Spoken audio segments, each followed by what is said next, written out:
Right, welcome back everybody. So just before the break, we were taking a look at the match between Brankenfell and UWC. Jerome, considering the log scenario, what's the halftime coach talk? Look, I think it was pretty even at halftime. So I think UWC is looking for points, and they've been playing well.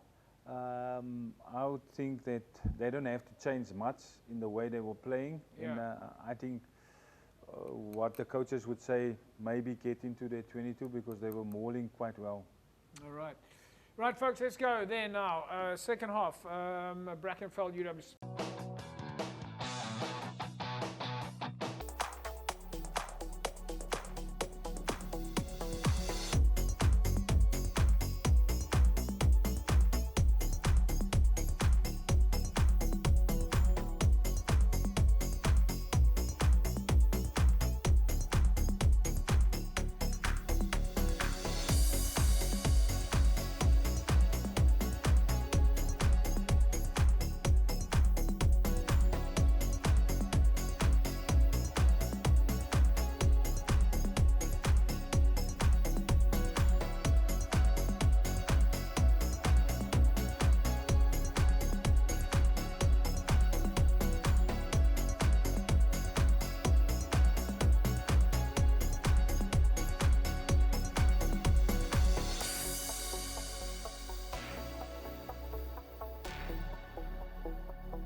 Right then, folks, final result then for Brankenfell, of course, going in their favour. Jerome, your thoughts on the game? Yeah, like I said, it was pretty even. We just saw now the last play of this game. Brankenfell sort of go score the winning try, which is from UWC's 22. But I think overall was a good game, the whole game. Great defense from UWC. They didn't make it easy for Brankenfell. So I think the whole game was, and as I say, it's just surprising that UWC and also the score, like 2010, was pretty even till the end there. So I think it was a good game of rugby, and Brankenfell obviously never gave up. So it's a good result for them. It's of course important for clubs to stay motivated now and keep playing, because clubs don't finish, clubs don't stop practicing. You've got to keep your players active. Yeah, especially for the universities. I mean, if I was at a university, I was a university coach now for preparing for the Varsity Cup next year. This is very important to play every week against tough opposition, and to prepare for the Varsity Cup. So I think UWC could have used this more to prepare better for the Varsity Cup coming up. Well, let's take a look at some of your results then from the weekend. Of course, we are still going to be taking a look at the matches between Durbell as well as Marties. Of course, big games tonight, as we know, we're going into the final stages. But results in this weekend, of course, Tygerberg with a win over Hamlets, 25-18. False Bay, 31-14 over St. George's. We're still going to look at that game. UWC, of course, went down to Brankenfell, 20 points to 10. And then Durbell, 17-14 over Marties. And, of course, UCT with a big win over NTK. And then Kales River going down to Villages. Jerome, some of those results it would have been important this weekend, but I don't see too many lost opportunities. Maybe the big turnaround opportunity there, Durbell, Marties. Marties are now in a very dangerous position. They play Hamilton's tonight, and they've still got 2 more games left. For Marties to make it into the top 6, they really are going to have to make sure that they get every single point. Yeah, definitely. I mean, that Durbell Marties game was also a good game. It came down to the last penalty for Durbell to win the game. So that was also, I mean, Marties are looking for points, and to go to Durbell with the team that they have now, it's actually a good. That was actually a good result for them. But I mean, I suppose they would have won that game. Yeah. But they got away with points there. Yeah.